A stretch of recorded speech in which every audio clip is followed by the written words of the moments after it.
پہلا پوائنٹ کہ ایک امریکن یونیورسٹی کی 27 ایئرز کی ریسرچ ہے، 27 سال اس کے اوپر ریسرچ کی گئی، تو انہوں نے لکھا کہ خوشگوار ازدواجی زندگی کے لیے عورت کو آدھا گھنٹہ کی آدھے گھنٹے کی exercise, half an hour exercise daily کرنی چاہیے تاکہ اس کی باڈی فٹ رہے اور وہ صحت مند زندگی گزار سکے۔ اور دوسرا یہ کہ عورت کو چاہیے کہ مناسب کھانا کھائے، اچھی نیوٹریشن حاصل کرے تاکہ اس کے بدن کے اندر طاقت رہے۔ بعض بچیاں سمارٹ ہونے کے شوق میں اتنی زیادہ ڈائٹنگ کرتی ہیں کہ ان کے لیے اٹھ کے کھڑے ہونا مشکل ہو جاتا ہے، پھر کہتی بھی ہیں میں اٹھ کے کھڑی ہوتی ہوں تو میرا سر چکراتا ہے۔ پھر تیسرا point, take care of your appearance, اپنی اپیئرنس کا خیال رکھنا چاہیے، مگر اس میں بھی ایک بجٹ ہونا چاہیے، یہ نہیں کہ خاوند کی ساری تنخواہ اسی کے اوپر اڑا دی جائے، مگر اپنے آپ کو صاف ستھرا رکھے۔ عورت کو چاہیے کہ دن میں 1 دفعہ یا 2 دفعہ ضرور نہائے تاکہ جسم صاف ستھرا رہے اور نئے کپڑے یا صاف کپڑے جو ہیں وہ بدلے۔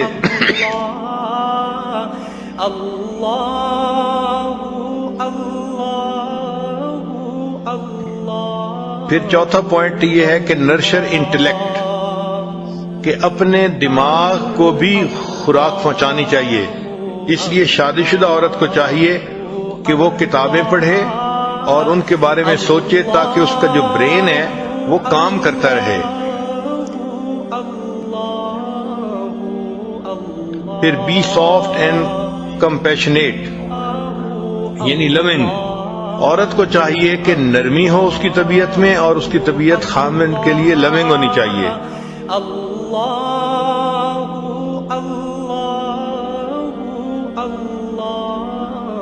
پھر ایک بڑا اہم نقطہ ہے کہ ہسبینڈ کے ساتھ ایٹیچیوڈ ایسا رکھے کہ اس کے ایٹیچیوڈ کی وجہ سے خاوند اپنے دل کی ہر بات اس کے سامنے کھول دے۔ Your attitude should welcome husband to open up،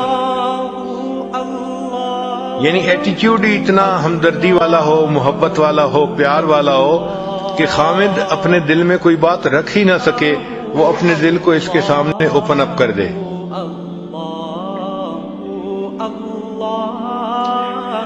پھر ایک نقطہ ہے مینرز کے بارے میں کہ بی پولائٹ اینڈ کورٹیس۔ پھر ایک نقطہ ہے کہ encourage your husband to spend time with male friends, husband کو کہنا چاہیے کہ وہ مردوں کے ساتھ اپنا وقت گزارے، جیسے جماعت کے ساتھ جائے اللہ کے راستے میں، یا مجالس کے اندر جائے، علماء کے درس قرآن، درس حدیث، ان محفلوں میں جائے تو اپنے ہسبینڈ کو کہنا چاہیے۔ بعض ہسبینڈ گھر کے اندر لیٹے پڑے رہتے ہیں، سوئے رہتے ہیں، تو یہ ایک اچھی عادت نہیں ہے، اس سے انسان کی زندگی بگڑتی ہے۔ تو اس کو آپ انکریج کریں کہ بھئی آپ جائیں، فلاں مجلس میں جائیں، فلاں مجلس میں جائیں، تاکہ اس کو باہر کی مجالس سے نفع اٹھانے کا موقع مل سکے۔ بعض عورتیں خاوند کو گھر سے نکلنے ہی نہیں دیتی، یہ بھی بری چیز ہے۔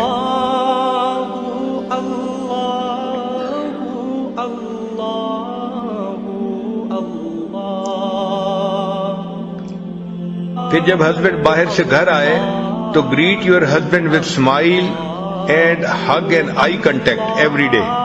یہ عورت کی ذمہ داری ہے کہ ہسبینڈ جب باہر سے آئے تو اس کے ساتھ آئی کنٹیکٹ کرے، اسمائل کرے اور اس کو ریسیو کرے۔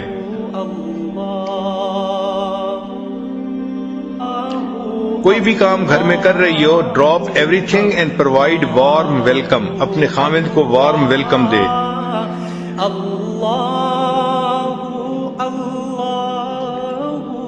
پھر 11واں پوائنٹ یہ ہے کہ عورت کے اندر سینس آف ہیومر بھی ہونی چاہیے، یعنی ایسی بات کرے کہ جس میں سینس آف ہیومر ہو۔ اس سے یہ کہ دل ایک دوسرے کے زیادہ قریب ہوتے ہیں۔ جب میاں بیوی اکٹھا بیٹھ کے ہنستے ہیں، بات کرتے ہیں، تو دل ایک دوسرے سے زیادہ جوڑ جاتے ہیں۔ پھر عورت کی ذمہ داری ہے کہ اپنے ہسبینڈ کی نیڈز کو اینٹیسپیٹ کرے کہ اس کو کس چیز کی ضرورت ہے پہلے سے سوچ کے اس کا انتظام کر دے تاکہ موقع کے اوپر کوئی مسئلہ نہ ہو۔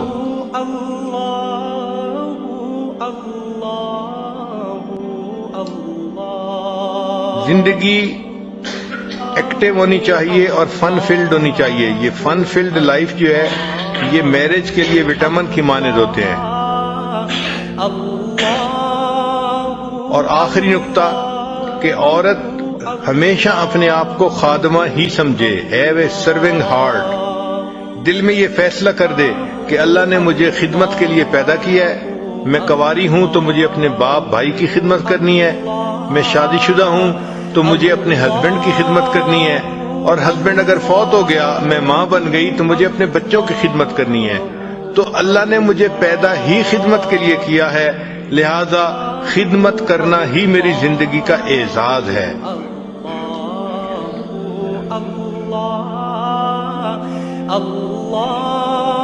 پھر ازدواجی زندگی کے لیے ایک اور اہم بات کہ ڈو ناٹ بی کنٹرولنگ، کہ کنٹرولنگ نہ ہو۔ ذرا سی بات پہ عورت چاہتی ہے کہ گاڑی میں بیٹھے ہوئے اسٹیئرنگ کو اپنے ہاتھ میں لے لے اور اپنی مرضی سے گاڑی چلائے۔ جو عورتیں گھر کا پورا کنٹرول اپنے ہاتھ میں لینے کی کوشش کرتی ہیں تو ان گھروں کے اندر پرابلم ہو جاتی ہے۔ کئی جگہوں پہ تو ایسا ہوتا ہے کہ ہسبینڈ کے بہاف پہ اس کی بیوی بات کر رہی ہوتی ہے، ہسبینڈ کو بات کرنے کا موقع نہیں ملتا، اور اگر کسی وقت ہسبینڈ لوگوں سے بات کر رہا ہے تو شی گیوز ڈس اپروونگ لکس، اس وقت چہرہ ایسا بناتی ہے، دیکھتی اس طرح سے ہے کہ جیسے یہ اس چیز کو ناپسند کر رہی ہے۔ اور تیسرا کئی دفعہ ایسا ہوتا ہے کہ ایسے انوسینٹ کوسچن پوچھتی ہے کہ جو کلیئرلی بتاتے ہیں کہ یہ ڈس اپروو کر رہی ہے اس چیز کو۔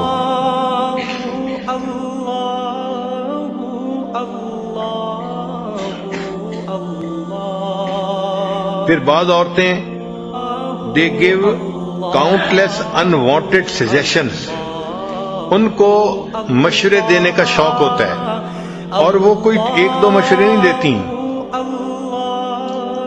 کاؤنٹلیس انوانٹیڈ سجیشن دے رہی ہوتی ہیں۔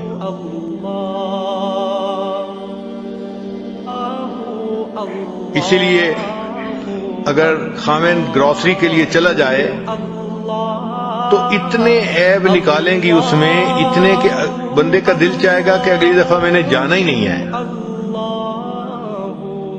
اسی طرح عورت اگر ساتھ ہو اور مرد ڈرائیونگ کر رہا ہو تو اللہ توبہ، اس مرد کی تو شامت ہی آ جاتی ہے۔ اب آپ نے بریک نہیں لگائی، اب آپ نے یہ نہیں کیا، اب آپ نے وہ نہیں کیا۔ بھئی اگر وہ سیف گاڑی چلا رہا ہے اور چلاتا ہے تو اس کو چلانے دو، مگر ہوتا یہ ہے کہ خاوند گاڑی چلا رہا ہوتا ہے اور بیوی بیٹھی خاوند کو چلا رہی ہوتی ہے۔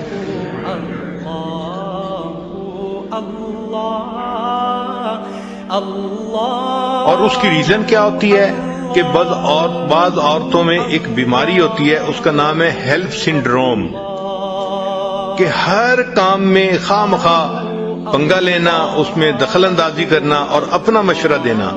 یہ ہیلپ سنڈروم جو ہے اس کی وجہ سے پھر میاں بیوی کی ایکویشن خراب ہو جاتی ہے۔ اور ایک بیماری کا نام ہوتا ہے مدر کمپلیکس۔ تو کئی عورتیں ایسی ہوتی ہیں کہ وہ اپنے ہسبینڈ کو بھی ایک بڑی عمر کے چائلڈ کی طرح ڈیل کرتی ہیں۔ اللہ